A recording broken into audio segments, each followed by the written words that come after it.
Mark, thanks so much for joining us inside the Ice House, and welcome back to the New York Stock Exchange. Glad to be here, Pete. Providing energy, improving lives. Those 4 words, prominently displayed on the Phillips 66 website, encapsulates a brand deeply familiar to many of our listeners, mostly because of those iconic gas stations that dot the landscape across the country.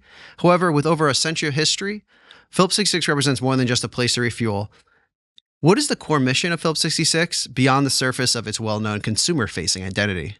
Well, you nailed it. It's providing energy and improving lives. And it's a mission we take very seriously. When I came back to Phillips 66 from Chevron Phillips, I thought that had a nice ring to it. But as I got to know the people and got to know what that mission really meant, it really became part of the core of who I am. You know, you think about it, providing energy does improve lives. Your life gets pretty miserable pretty fast if the lights go out, if you can't get the fuel you need to get from point A to point B, groceries don't show up on the shelves, you can't get your kids to school.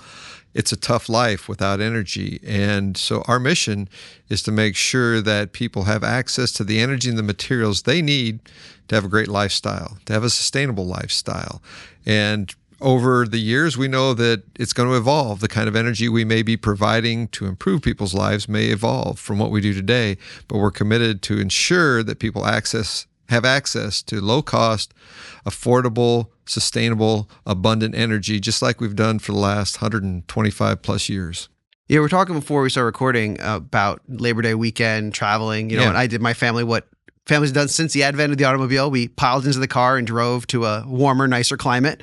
And as you're driving by, you think about how we've done things that have happened for decades, but also something completely different. And I'm in a hybrid vehicle. I'm not in an old Model T. When you think about even just in the much shorter time frame that you've been in the industry, how has the sector changed? How has the dynamics changed? And how have you, as a company, began to deal with some of the problems of transforming how we get that energy that lights our lights and drives our vehicles?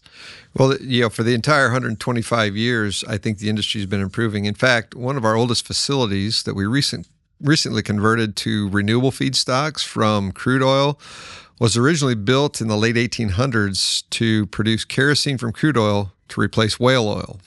And so we've been transforming and changing what we do and how we do it for 125 years. And every engineer, every operator, every accountant that we have in the company is committed to figuring out better ways to what we do every day, to be more efficient with what we do, to be kinder to the environment, to mitigate the CO2 that we might produce or those that consume our fuels might produce. It's a journey of continuous improvement throughout our history. Yeah, and that continuous improvement requires education, new blood. And back in 2022, you spoke at your alma mater, Iowa State University, and you talked about, growing up in the small town of Farragut, Iowa, named after Admiral David Farragut, who I don't think he was a whaler, but his ships were on the sea at the same time.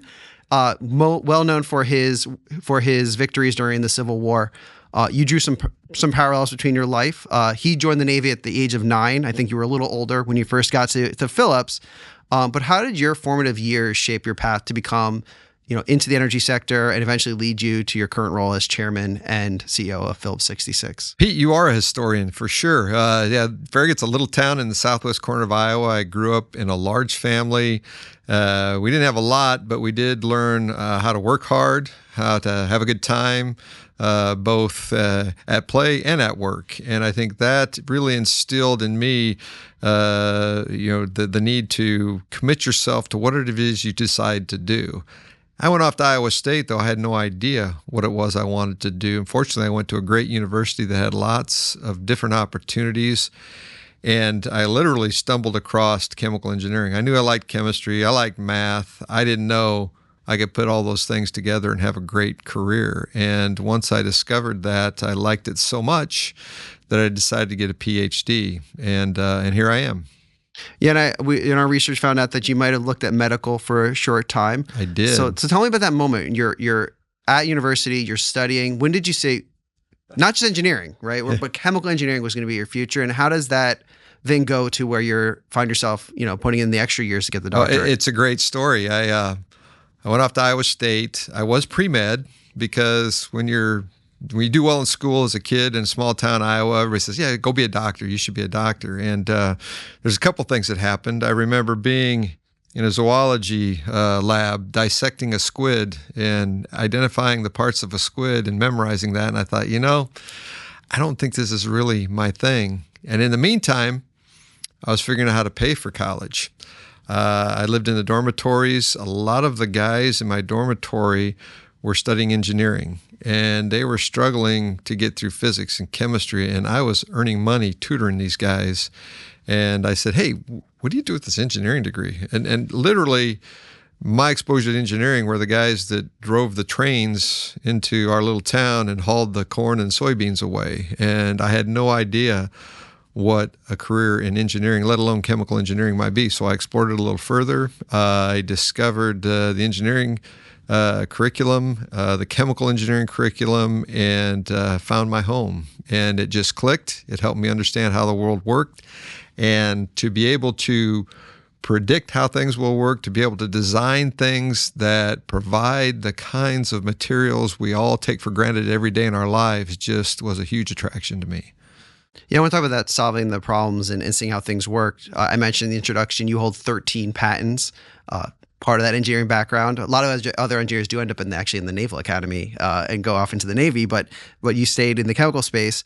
When it comes to innovation, what is your process to seeing a problem in the world, identifying the solution, and then occasionally getting a patent on top of that? Yeah, it was one of the greatest times of my career. When I first started at Phillips Petroleum Company back in 1989, I went to the research center, and I worked with lots of great chemists, and I became kind of this technical translator, taking things from the world of chemistry and research into actual physical reality into our plants. And one of the biggest opportunities I had was to take a catalyst that one of our chemists discovered somewhat by accident.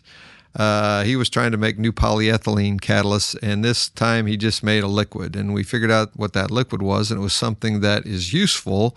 And so I had the job of optimizing that catalyst, building a process around that catalyst, and then further in my career had the opportunity to commercialize it and help build the first commercial facility. And now Chevron Phillips Chemical Company is the largest producer of that material on the planet. So it was kind of a cool thing. That just really epitomized everything I wanted to do when I got into chemical engineering. And you think about that, that process of taking an idea, creating a product, and then, capitalizing on it. How does that background, that history from when you first arrived, influence how you lead the company today to make sure that the company is innovative, that the company doesn't, rest on its laurels and is constantly trying to push? Well, it really is providing value for the world, improving lives. What can you do with what you know to help make people's lives better? And in our competitive society, in our capitalist system, you'll be rewarded for that. So you can take the resources that you earn from making people's lives better to investigate other opportunities to make things bigger, better, faster, stronger along the way. And it all boils down to problem solving. Solving a problem that makes people's lives better will enable you to do more of that and to build on that and to innovate. And you always have to keep in mind laws of physics, the laws of chemistry, the laws of economics as you endeavor to improve people's lives. And if you pull all those things together, you really can do things to make the world a better place. From Iowa State, big school, well-known school, way better than that other school, Iowa. Yes. But then you do, over your career, kind of go across the globe. You go to Asia, you Saudi Arabia. How did those global experiences shape you as you went up through the company? And also, how did you take a little bit of your small town know-how-ness and hardworking and pull that all together to be a leader of a big public company? It's a long ways from small town in Iowa to Singapore, figuratively and literally. And learning to do business, learning to solve problems, learning to create value in other people's cultures was incredible. You learn how to negotiate differently. You learn how to see things from other people's perspective. You really come to appreciate the need for diverse thinking in solving problems, because there's not always just one way to do things. And I thrived in that environment because I had some mentors that helped me understand what it meant to be successful in different cultures, in Chinese culture, in the Japanese culture, in the Singaporean culture. And in turn, I helped them understand how Americans think, how Westerners think, and how they can achieve the goals that they're trying to achieve from a business perspective in Western culture. They helped me do the same thing in Eastern culture, and I think it made me a much better person, not just a better business person, but a much better person. And I'll tell you, we had 3 kids that were pretty young when we moved there, and it changed how they see the world. It gave them a greater appreciation for things that go on outside of North America and the impact that decisions have on the entire planet. From 2017 to 2021, you were the president and CEO of CP Chem, which was a joint venture with Chevron. What is that joint venture, and how did that work prepare you to then come back into Phillips? Yeah, back in the late 90s, early 2000s, both Phillips and Chevron, frankly, were a little frustrated with their petrochemicals businesses. They were big, growing, integrated oil companies, and they came to the realization that if they combined their assets, they could create a little better critical mass. But they literally cast us out there, burned all the bridges, and said, "Okay, you guys go figure out how to run this chemicals business, or we'll exit it." And it was a pretty courageous thing to do for those companies, and it was a lot of fun to get in there to create the focus on petrochemicals and succeed. And it's been a phenomenal joint venture for going on almost 25 years now, and it's been tremendously successful. It's created a lot of value for both companies, and it's produced materials on a global basis that also improve people's lives and make people's lives more sustainable. Everything from Advil bottles to kayaks and canoes to you name it, things that you and I touch every day and take for granted are produced by Chevron Phillips Chemical Company. Yeah, and let's kind of dive into that setup. I mean, these are 2 established companies, very long, NYSE listed, I should note, both of them companies. And then they kind of create this like startup culture by creating this joint venture together. Does that something that you think companies should be doing more, or do you think really it's something that every company has to do internally now? I think it's important that you stay in touch with those basic fundamentals that drive value in a company. It's critically important. We talk a lot about that at Phillips 66, that we've got to have this competitive edge. We've got to have this, absence of a sense of entitlement, that we've got to go out there and earn it every day. And that's what CP Chem was all about. The mantra was fix or exit. We either fix it or we go home. And we did. And we shut down some businesses that didn't make sense. We exited some businesses that didn't make sense. And the remaining businesses we were able to focus on and foster them into thriving opportunities. And at the core of every business, there needs to be that element, that fire, that drive to be the best at what you're doing or get out of the way. So you took that and you stepped into the role of CEO in 2022. You followed Greg Garland, who had been there for a decade. Every CEO starts a job, they get their 30-60-90 plan. When you sat down, what was that 30-60-90 plan? I mean, for those not thinking about 2022, sort of on the tail end of a pretty major event that affected the energy space in a very unique way. I think we all remember gas and oil selling practically at negative and then rising back up again. What was that 30-60-90 plan, and how did that prepare you to come out of the pandemic? It was an incredibly volatile time. And throughout COVID, I think the company was very resilient. They had financial resources that allowed us to come through COVID in really good shape. But many of our competitors during COVID used the opportunity to drive a lot of cost out of their business. We came out of that period at a bit of a cost disadvantage, at a bit of a performance disadvantage. And so we needed to refocus our efforts on being more competitive, driving costs out of the business, getting the maximum value out of our assets, running things safely and reliably each and every day, making sure every one of our employees went home safely at the end of the day. And we initiated a business transformation to drive things across the board. It's safe, reliable operations, control the things that you can control, deliver value to the shareholders, never lose track of that, and make the tough decisions you have to make around assets and around people to be able to create a better position for the greater good. And we made some pretty hefty commitments when we were here at the New York Stock Exchange for my first investor day in November 2022. We committed to return $10 to $12 billion to shareholders by the end of 2024. That went so well that we bumped it up to $13 to $15 billion by the end of 2024, and we have line of sight on achieving that goal. We committed to our shareholders that we're going to improve our refining performance by taking 75 cents a barrel out of our cost basis. Now we're on target to hit $1 per barrel of cost reduction out of our refining business. We committed through business transformation to take over $1 billion in costs out, and we will hit $1.4 billion by the end of this year. So we set targets, we raise those targets, and we're outperforming those targets. We said we were going to establish a wellhead-to-market position in our NGL midstream business. We did that, and we've taken our earnings from about $2.5 billion to about $3.8 billion a year in that critical business. And so we made commitments. We focused on the fundamentals that would allow us to deliver those commitments. We executed and we over-delivered. And part of that plan was investments and M&A. You mentioned midstream. You acquired DCP Midstream in 2023, Pinnacle this May. How do you look at the M&A process to ensure that these and the other additions add value and also reduce cost and frankly fit in with the culture that you've built with Phillips? You absolutely have to be very disciplined. You can go crazy and buy something every day and put yourself out of business very quickly, but you have to focus on the fundamentals. Can you bring something to the table to that business that you want to acquire, to those assets you want to acquire?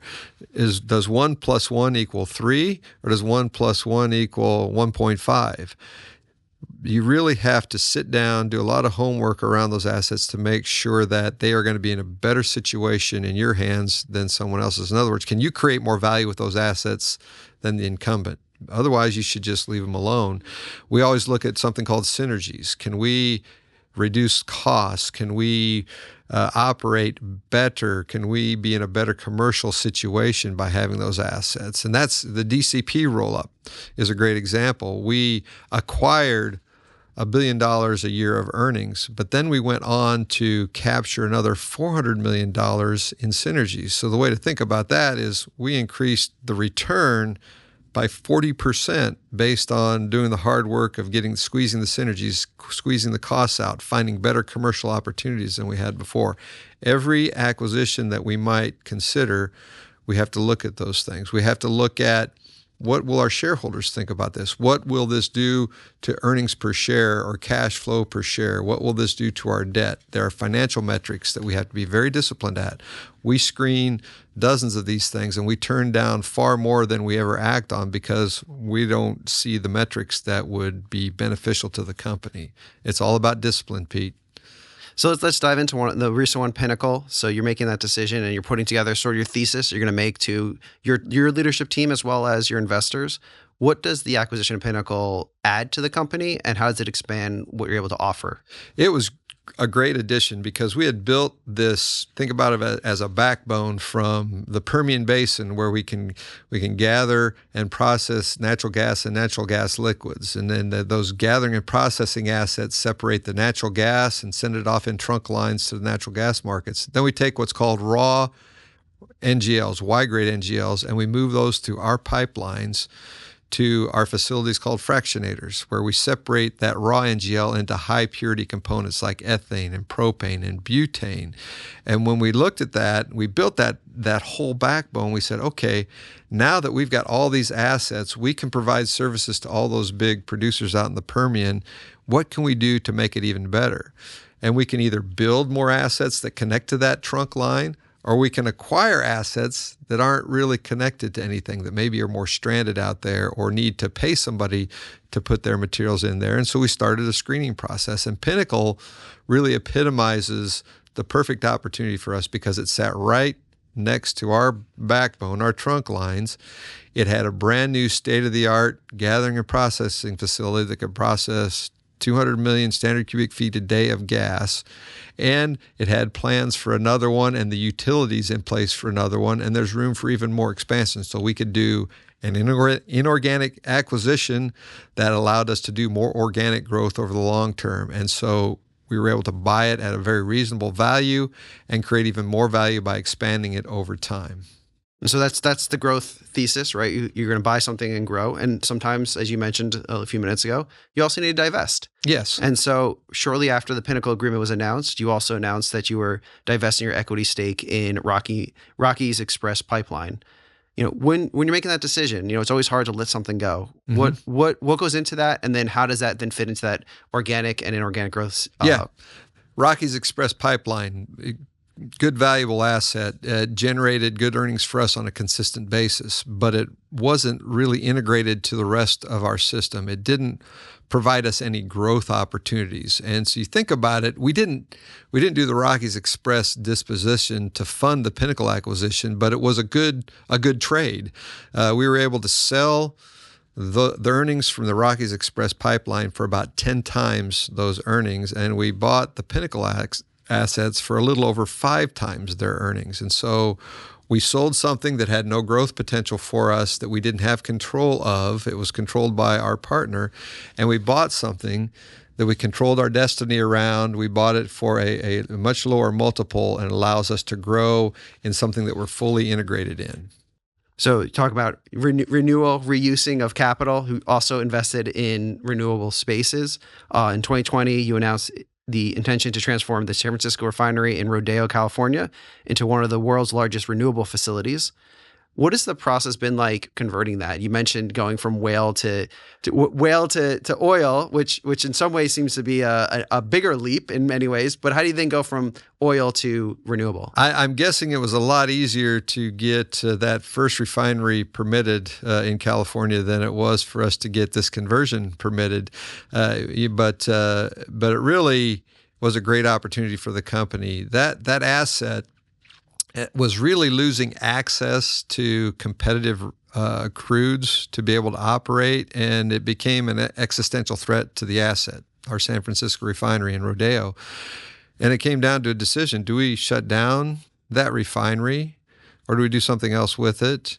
And about that time, the incentives to produce renewable diesel were coming into play. And so you had the low carbon fuel standards in California, you had the National RIN program, and a couple of other incentives. And we just happened to have the perfect assets in that refinery to convert renewable feedstocks to diesel fuel. They're called hydrotreaters, and they were fairly new. They were big, world scale, and we did the analytics in it. We convinced ourselves we could convert that refinery at very low capital cost to enter the renewable diesel and also now the sustainable aviation fuel business. And so we sanctioned the project.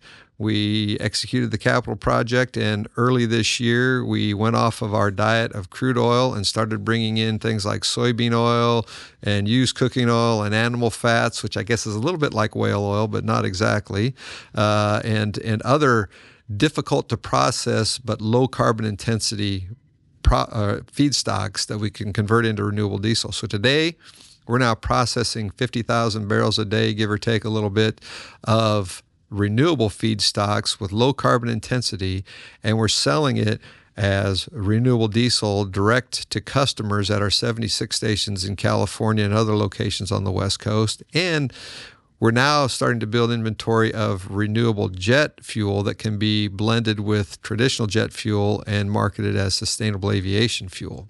So we're well off to a good start with our Rodeo Renewed project.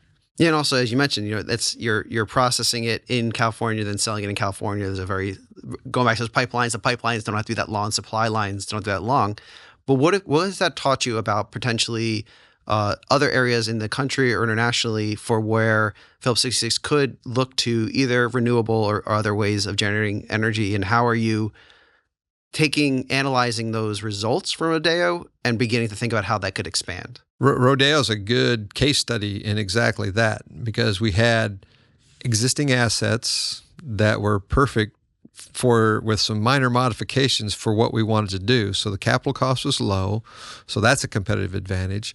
It sits right on the water at the north end of San Francisco Harbor, and so there's plenty of feedstock access and product movements that can be done on the water. So that's another competitive advantage. We also have a global commercial organization with offices in Houston and London, in Calgary and Singapore. So we had this built-in network that can go out and aggregate feedstocks all over the planet, because it really is a global game. And we had the ability to sell the product in our own gas stations or diesel stations in California, so we could pull through what we call our last mile strategy. We can deliver that product directly out to the consumer and not have to share the value of that product with distributors or intermediaries that would want to take a piece of the pie. And so anytime we look at an opportunity, we have to think about what are the competitive advantages that we can secure and lock in that will make it difficult for somebody to compete with us. If you don't have any competitive advantages, if there aren't many barriers to entry, I suggest you don't get into that business, because pretty soon anything that you could capture and value there will be competed away. And so we've got lots of competitive advantages around Rodeo, lots of barriers to entry in that market, and we believe it's going to be successful long term. So any opportunity we would look at, we would want to see, do we have the capabilities to execute this? Do we have the competitive advantages? And are they long term, and are they sustainable? So speaking of the ability to do it, Phillips 66 has some ambitious targets for greenhouse gas emissions: 30% by 2030, 50% by 2050 as part of its commitment to addressing climate change. In addition to the work we just talked about in Rodeo, what are some of the strategies and initiatives being implemented to make sure that those goals are achievable, and potentially, because as you've been saying, you've been pushing through your goals left and right, further diminish the company's carbon footprint down the road? It's a great question. Rodeo is a big piece of that. Processing more NGLs is a big piece of that, because they are lower carbon intensity and less impactful on the environment as we operate those facilities. We're also aggressively installing things like solar panels around all of our major refineries to use zero carbon electrons to operate our facilities. So that ultimately lowers the carbon intensity of the fuel that you would burn in your car, and everything that we can do across the board to make our existing facilities more efficient impacts the carbon intensity of what we produce. And so we've got identified projects like Rodeo that we can execute, identified projects like solar, having others install solar panels around our facilities and using those low carbon electrons to lower our carbon intensity, and that's what's factored into those goals. We didn't make those commitments unless we had line of sight on the technologies and the opportunities to make those reductions. We didn't make a net zero 2050 commitment like a lot of people have, because nobody that's made those commitments has any idea how they're going to achieve those commitments. We don't make commitments that are overly aspirational. We want to be able to know that we've got the technologies, the capabilities, and line of sight on the opportunities to make those reductions before we make that commitment. Speaking of line of sights, we talked earlier about sort of the most consumer-facing part of your company, those gas stations that dot the highways. But increasingly, those gas stations have electric charging stations, either as part of them or in collaboration. Last year, 1.4 million electric vehicles were sold in the U.S. alone. What is Phillips' process for either building its own charging infrastructure or manufacturing to fit into another infrastructure to make sure that as the type of energy those vehicles need changes, Phillips is ready to deliver? We've been working with our marketers to install charging stations at many of our retail locations. In fact, we've got a flagship retail outlet within eyesight of our headquarters in Houston, and it has charging stations there, and they're quite busy all the time. And so we're looking at what are the right locations, what are the right opportunities. We are working with our marketers to get insights from them where they think the best locations are to locate rapid charging facilities. And we've done it in a number of places. We've done quite a bit of it at our retail outlets in continental Europe, as well as in the UK, affiliated with our Jet brand there. So we've done a number of installations of charging stations because it's all about attracting the customers to your locations and encouraging them to come in and buy a cup of coffee or a donut or a cheeseburger, whatever they may be interested in. But spend a little time there, spend a little money there, and you get a nice return on those investments. And you have the advantage of having the global footprint, so you can kind of see trends ahead of time. But also, it's 2024. We can't have any conversation on talking AI. It's literally in the rules of all business conversations. Yes.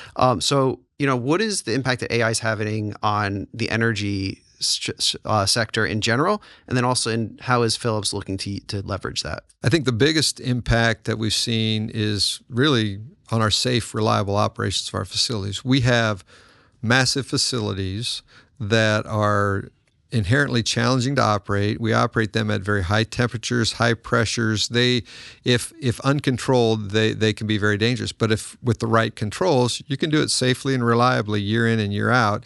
And AI has helped us do that. It's helped us be smarter about maintaining our facilities, detecting issues before they become a big problem, lowering our costs. So we can use a lot of data that's generated by monitoring all this equipment to decide this piece of equipment needs to be taken offline and repaired, or this piece of equipment looks like it's good to run for another 5 years. And so we don't have to waste time opening it up and looking at that. We can also operate the facilities closer to their operating limits. So we get a little bit more juice through them than we normally would on our own. Or if you're looking at separating regular gasoline from a higher octane gasoline, typically to make sure we weren't hurting the higher octane gasoline, we would overshoot on octane. Well, now using AI, using the right sensors, the right detectors that can manage that right down to the last 1/10%, we don't give product away. We sell product for what it's really worth. And so we're using it across the board in our facilities. And part of that, we've talked a lot about transition, both energy fuel types and also technology you're using. That requires increasingly different skill sets. And so I want to talk a little bit about employee development and retention and acquisition. In 2024, your sustainability and people report, 98% of new hires expressed that Phillips 66 felt like it was a place they could belong. How are you and your team fostering an environment that's bringing in these people who have these skills sets that are new and groundbreaking and may not be the traditional background for someone who might come in and work on an oil rig? First of all, it's amazing the talent that's coming out of the colleges and universities that we recruit from. I don't know that I could compete if I was to fast forward by 35 years and be in competition with some of these young, bright minds coming out. And they are hungry to use the tools that they've been studying, and we give them the space to do that. We give them the opportunities to come in. We allow them to challenge the status quo. We give them the training they need to understand how to use those tools safely in our environment. And we say, go experiment with these things in a safe way, in a safe manner, and let us know what you think. I've been in some of our refineries and listened to presentations from young engineers. I was just in the UK at our Humber refinery a few weeks ago when a young engineer took us through a process where he was using AI to enhance the maintenance of a certain piece of equipment. And I will tell you that the 30-year experienced operators were just eating it up. They were there to support that 22, 23-year-old engineer with this great idea using this new technologies to make their lives better and to help them do their jobs better. And so, I get goosebumps when I see that kind of thing happening at our facilities, when you've got somebody just fresh out of college, understands the technologies, understands the capabilities, and convinces these crusty old 30-year operators that know how that equipment works, and you can convince them that you can help them make it work better by using some new technology. That's a really cool thing. Yeah, and they're probably providing a lot of insight to that wet behind his ears engineer who might not know everything going on in that plant. Absolutely, and it's great to see that level of collaboration. So there, I believe, 14,000 employees in the company. You mentioned being overseas and seeing them, but how do you stay connected with the employees, and how do you let them know your directions, your thoughts, and make sure that you're hearing from them where they want to see the company going, and that they feel that these systems you're putting in place to keep them safe, to keep them efficient, are working? I make sure I get to all of our facilities at least once a year. We do a number of town halls. I speak to all kinds of different employee groups, employee resource groups. I speak directly to our new hires, our summer interns. I spend a lot of time talking. I tell my grandkids when they say, "What do you do as a CEO?" I said, "I talk a lot," and really, it's that's why it's so important. That's why we have these great communicators to help me hone my message in. It is important to not just talk to the employees, but to have a dialogue with them. My favorite part of these town halls, my favorite part of these interactions is the Q&A afterwards. And that's when I really hear what's going on out in the organization, what's really on people's minds. And over the last couple of years, employees have gotten more and more comfortable being more and more direct with me, and I love it.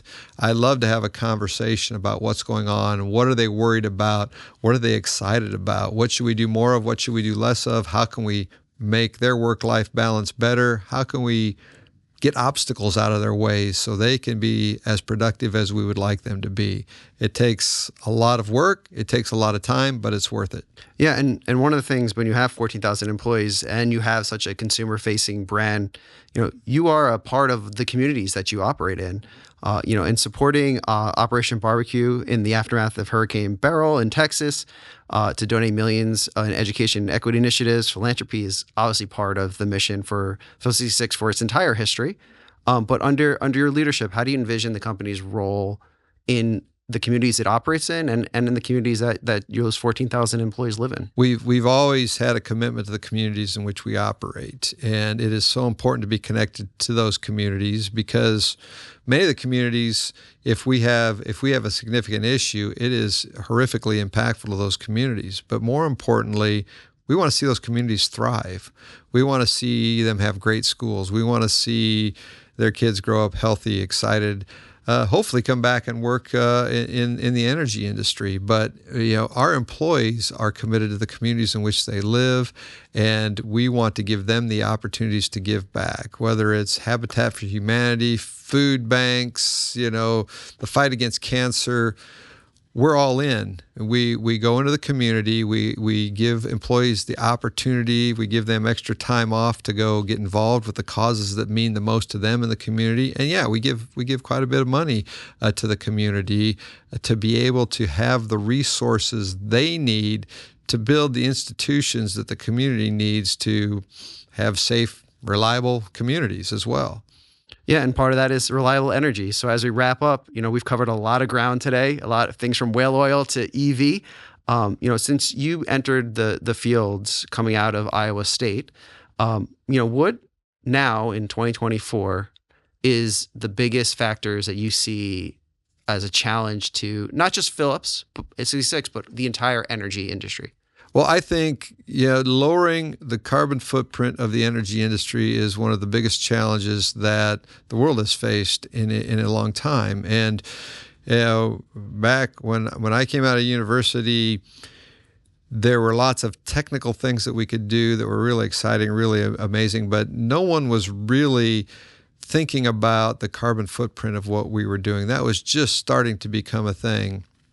Yeah, I think back when I was a kid in the 70s, the big challenge was just pollution in general. And I would say we took that challenge on and we fixed it. Though I remember seeing on TV in the nightly news, bodies of water on fire because there were just uncontrolled hydrocarbons flowing in streams because the controls just weren't in place. And we've grown and we've matured as an industry and we've taken on that challenge. And now you never see that happen. Or if you do, it's small and it's mitigated very quickly. You certainly don't see any bodies of water on fire.